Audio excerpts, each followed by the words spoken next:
Alright guys, I want to welcome you all back to some more of the Great Ace Attorney 2. And we're finally at the trial, trying to pretty much defend Lord Van Zeeks. Whoever thought it would have come to this, right? So that's what we're going to do right now, and we're going to see how it goes. If anything else guys, I hope you all continue to enjoy watching. Let's keep at it. Alright guys, and we are back.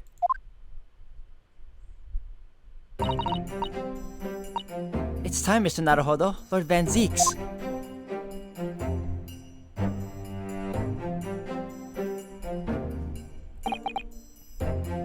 One who lost his treasured brother to a mass murderer.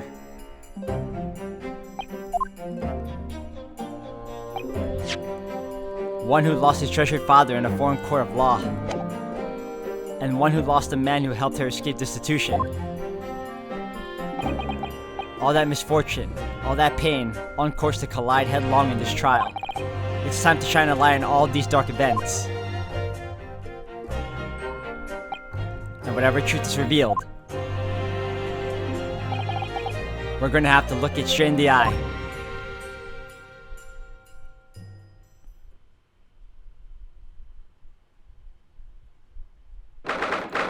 Second of November, 9:20 a.m., the Old Bailey courtroom.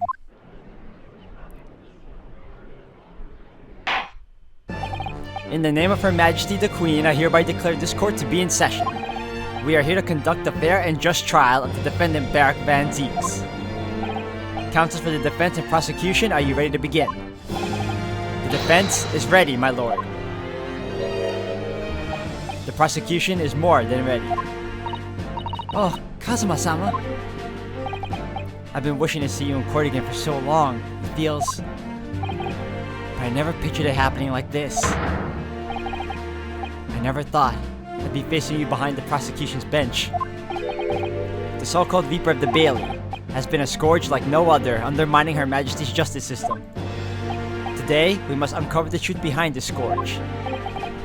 In other words, this trial is going to be a lot more far-reaching than Inspector Gregson's murder. The truths revealed by these proceedings may have unpredictable repercussions to the judiciary. Accordingly, they are to be conducted as a closed trial with no members of the public present, by Her Majesty's direct orders. How would that work, my lord? The burden of all arbitration and adjudication falls on my shoulders. Therefore, as you will see, the jurors' bench shall remain vacant today. If no members of the public are present, might I ask who is currently occupying the gallery, my lord? They are members of the judiciary here to witness proceedings and ensure an equitable trial. Members of the judiciary. It's always the J's. Always gets me. Oh my, this is a very unusual trial already. There is of course another unprecedented aspect to these proceedings on which I must elaborate. The counsels for the prosecution and the defense are both aliens of Great Britain. I believe it takes an outsider to see the truth sometimes. And as I stand here in this courtroom now, I'm quite certain. This is the reason why I had to come to Britain. Kazuma? Very well, let us commence proceedings. Prosecutor Asogi, your opening statement if you please. Certainly, my lord. The incident took place on 1st November at just after 5 o'clock in the afternoon. The location was a building of flats on Fresno Street on the outskirts of the city. The victim's body was discovered there in an old single-room rental property. Yes, Inspector Tobias Gregson, a name known very well indeed to this court. Not least for his miraculous resolution of one of this country's grimmest cases 10 years ago. The Professor case. How sure are you about the time of the incident? Several witnesses on the street outside heard the gunshot, and all have reported at the same time. Yes, that's what Gina told us too. There were a number of witnesses. I have here a plan of the room. The victim was found curled up in one corner. It's believed that he was shot from the front at point-blank range and died instantly. How has the range been determined? There were scorch marks around the entry wound. Such marks are caused by the gunpowder used to fire the bullet. But powder hot enough to leave scorch marks is only ejected a few inches beyond the end of the barrel. In other words, it only happens when the target is at point-blank range. I see, yes. Thank you for the detailed explanation, Counsel. Okay, we got a more detailed autopsy report. The murder weapon was found lying beside the victim. And have you managed to ascertain the owner of this firearm? No, my lord. Not conclusively. Bravo, Kazuma-sama. For not trying to use the gun as evidence when its provenance can't be proven. Furthermore, my lord, as I've explained, the revolver was fired at extremely close range. The bullet passed through the victim and struck the wall behind him. There's a candelabrum mounted on that wall, and the tip of one of the candles in it was found to have been blown off by the projectile. We noticed that too, didn't we? Yes, that's right. Thank you for the thorough report, Counsel. The setting of the crime is clear to me. You will submit a plan of the crime scene as evidence, please. As you wish, my lord. Okay. Is this Fresno Street room Inspector Gregson's private abode? No, my lord. The room is rented to Mr. Hugh Boone. Boone. Wow. Mr. Hugh Boone. But there's precious little furniture inside and is generally in a poor state of repair. So what on earth was Gregson even doing there? Presumably he was investigating some case or other. When the policeman was informed of the gunshot from the witnesses and rushed to the scene, he found only the deceased inspector and the accused standing alongside holding the revolver. The attending officer arrested the accused on the spot. So the details of the case are clear. In that case, the prosecution would like to call its first witness. A name, please, Counsel. Naturally, the accused himself. Lord Van Zeeks! As a prosecutor, he believes in the oath of office he's taken and will be compelled to tell the truth. Very well, let the defendant take the witness to stand.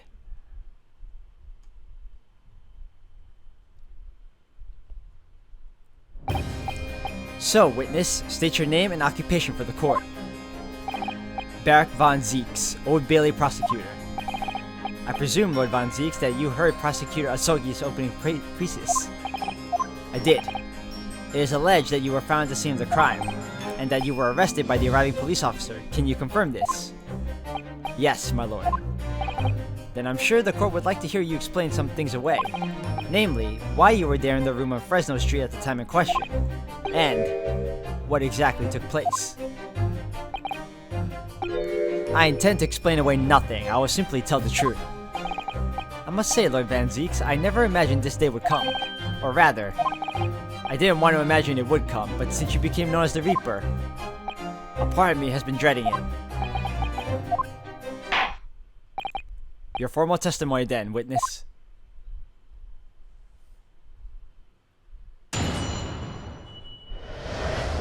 The facts of the incident. I was investigating Gregson and my inquiries had led me to that address.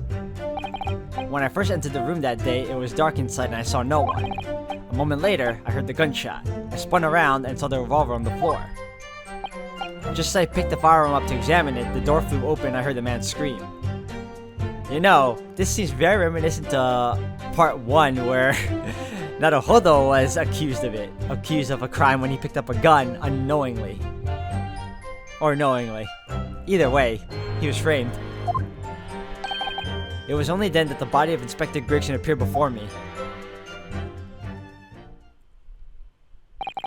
That testimony was the whole truth? It was. So, you heard a shot being fired in a room with no living occupants, and moments later a corpse somehow appeared before your eyes. Is that it? You're right, you haven't explained away anything. In fact, that would barely qualify as an excuse. I thought you were my mute apprentice. Yet it turns out you have a way with words, Prosecutor Asogi.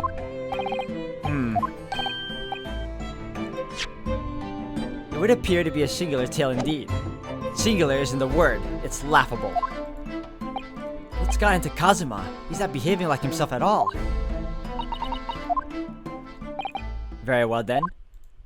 Counsel, you may begin your cross-examination. Yes, my lord. Alright, let's get to it. I was investigating Gregson, and my inquiries had led me to that address. You know what? Let's go for it. Hold it! You were investigating the inspector. 1 or 4? I'm not at liberty to say. Sorry. I'd identified a distinct possibility that Gregson was involved in the case I was investigating. Regrettably, though, he was killed before I could secure the proof I needed. Is the court to understand, then, that on the day in question you followed the victim to the scene? No, I was privy to his movements in advance. How? I stole into his office in the yard and consulted his diary. The address in Fresno Street was noted in the 5 p.m. entry. You illegally entered the man's office. In Japan, that alone would constitute a very serious offense. As it does in Great Britain, I assure you. Is that not the case, Lord Van Zeeks? I was aware of the possible consequences. So, in summary, you were investigating the victim. And yet, you refused to tell the court why. I didn't realize British prosecutors enjoyed such freedom to choose what to divulge under oath. Ugh. Why did I ever think I could defend this man? When I first entered the room that day, it was dark inside and I saw no one. Hold it! Had you ever been to the address before? No, never. I only learned of the place as a result of my investigations into Gregson's activities. There was no light inside when I entered, so it was all but impossible to make out anything. But at 5 p.m., the sun would only just have gone down. It would still have been reasonably light outside. The room has a window, but it was boarded shut. Very little light found its way into the room from outside, so it was extremely murky inside. I wouldn't have noticed if the victim was already lying on the floor. There was no artificial light in the room, you say. You're quite sure. I'm quite sure that the part of the room where the body was found was very dark. I have a feeling there was a small oil lamp burning on the desk, though I couldn't say for certain. Look, Mr. Naruhodo. There's a small desk in the room just here. Yes, I remember. And there was an oil lamp on it, as well as a framed photograph. When I entered the room, I closed the door behind me and started towards the desk to investigate. And what did you find? Nothing. I never actually reached the desk. A moment later, I heard the gunshot, I spun around, and saw the revolver on the floor. Hold it! So, who fired the gun? I have no idea. I didn't see anybody else in the room. But you say it was very dark in there. Yes, that's right. All I can tell you is I didn't sense another's presence. Aha! Then could it be? That gunshot actually originated from somewhere outside the room? No, that's out of the question. Oh, without doubt, the sound emanated from inside the room. I could smell the gunpowder. This is going from bad to worse. And you say that's the point at which you noticed the revolver on the floor? Correct. And I foolishly picked it up.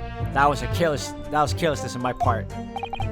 Presumably then, the gunshot you heard came from the firearm that you somewhat hastily took in your hands. In point of fact, my lord, I believe it did not. What? The barrel of the revolver I picked up was cold, and there was no smell of spent powder. But then, where on earth is the gun that was fired? Whilst I would like to oblige you with an answer, I'm afraid I can't. I too would dearly like to know that.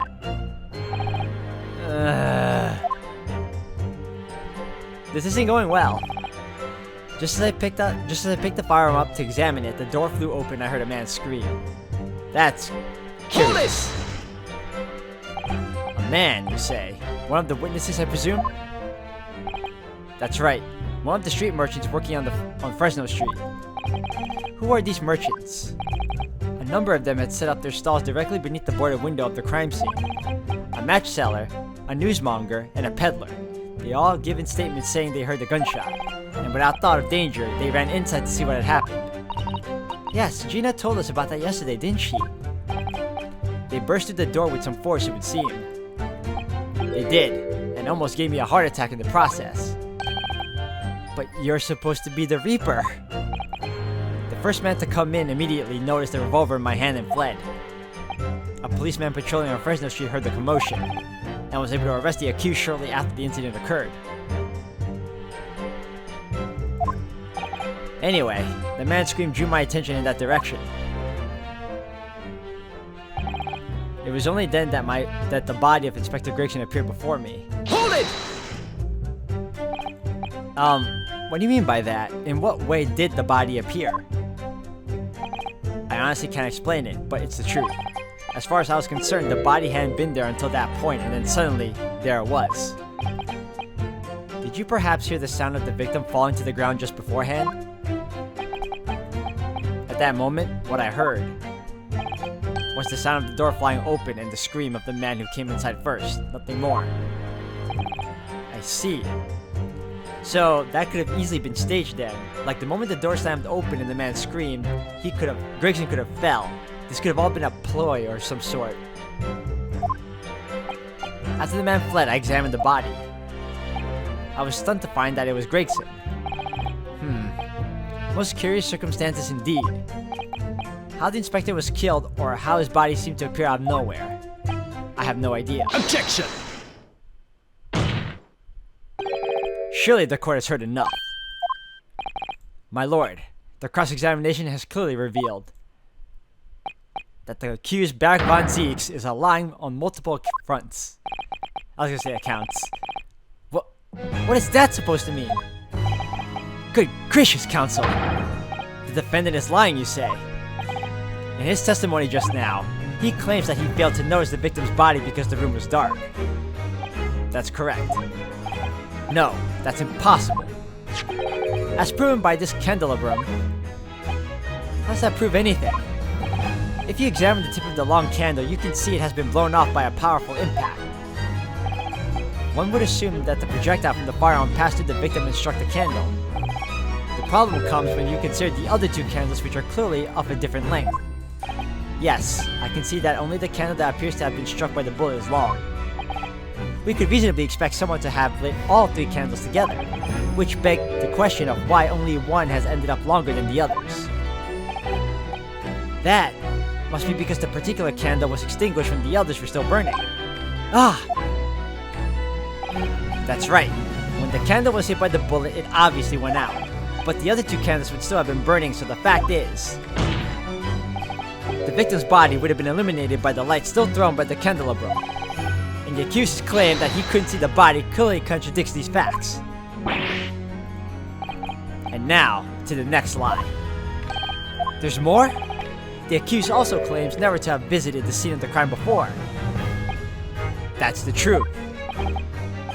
In that almost empty room, the police discovered something very unusual.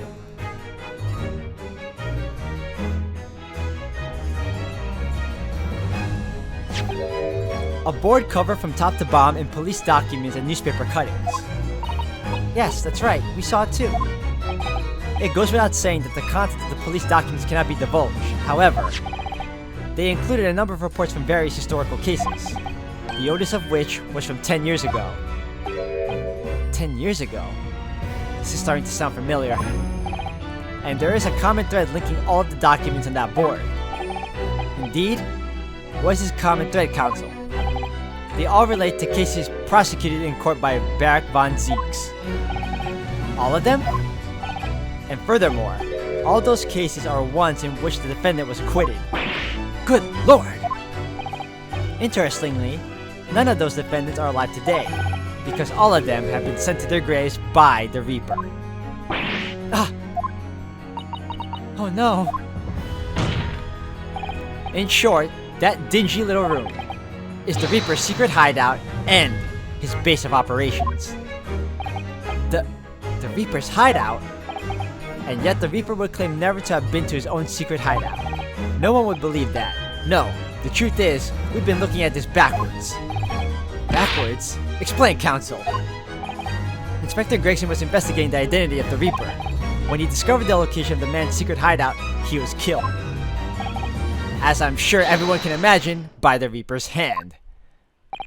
What?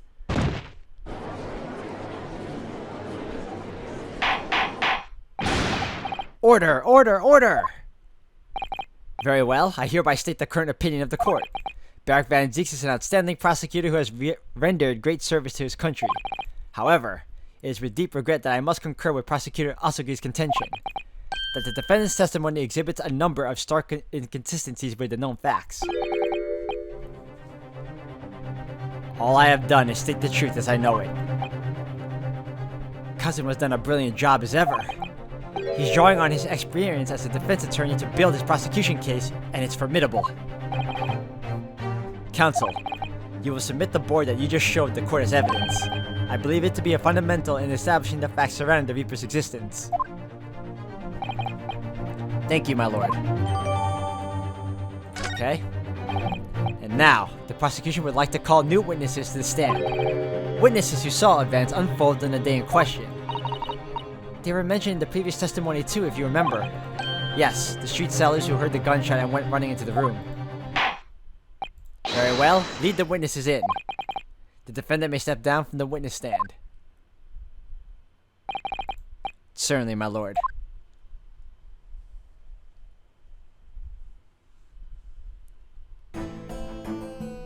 We got Little Red Riding Hood, we got what looks like to be an engineer, and the peddler, I believe.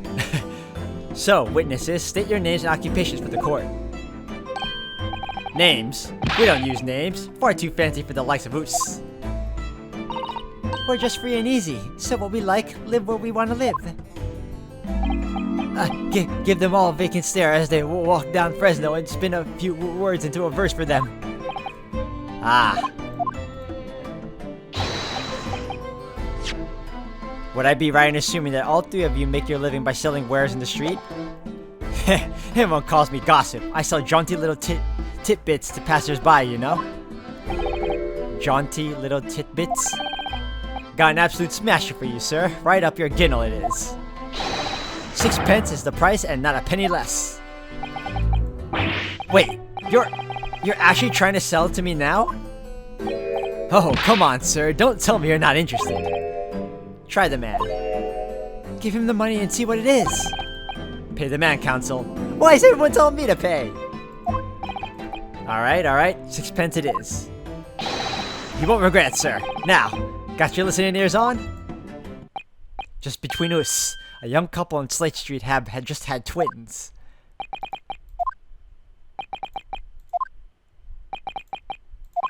Is that it?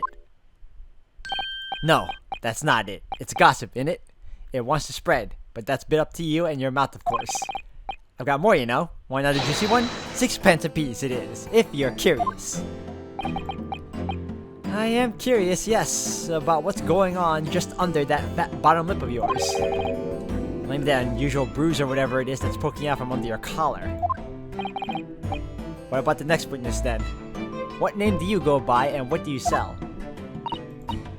Me? I'm Venus. That's what everyone calls me. Funny, innit? I sell these lovely little fireworks to all the local school kids. Huh.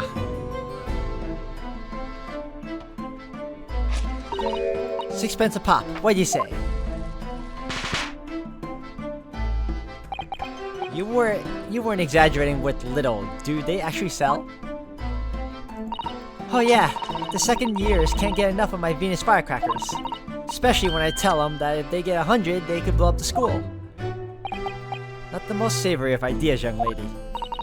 What do you say then, huh? Wait, what?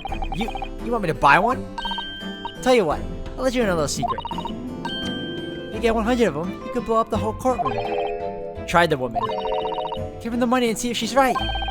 Pay the woman, counsel. Why are you encouraging this? Alright. I'll buy one. Lovely stuff, right then. This is something a bit extra just for you. The Venus Special, only 600 pence. 600? It's 100 of my regular fireworks. Nothing little about that, is there? And there'd be nothing little about the punishment if I blew up the Old Bailey either. That's gonna be important. I feel like that plays an important role. The firecrackers. And the last witness. What name do you go by and what do you sell? Thinker me. Think all sorts of thoughts. I think, therefore I am. I am, therefore I think. I think. Because I stand there on the street, watching the world go on around me. They call me the Observator. The Observator. Get out of it, old man. Everyone calls you Sandwich and you know it. So, you don't actually sell anything. Problem shared is a problem halved, as they say. I give advice I do, and think what it means. I don't actually sell anything, no. Come to think of it. Pity. No more purchases today, please. Well, we have quite a cast here, it seems. They conduct their business on Fresno Street from morning until night, my lord. And always in the same place, directly adjacent to the crime scene. I see, and thus they heard the gunshot, I suppose. Not only that, but they very bravely ran inside to see what was going on and witnessed the crime. Well, I'll be beggared, I thought. Just between us. Venus de Malo, what am I to do? What a terrible thing I saw. It's funny because when I saw her name, when I saw that she was introduced as Venus, I was thinking Venus de Milo as well. Funny. What I think is, if what we see is the light and shadow playing with our eyes, is any of it real? Very well. The court will hear the formal testimony of these three witnesses now. We will describe in detail what you witnessed and heard at the time of the incident. Alright guys, I'm going to end the video here for today. Thank you all for watching. When we come back, we're finally going to go over things with these three witnesses. So thank you all for watching, and until the next one.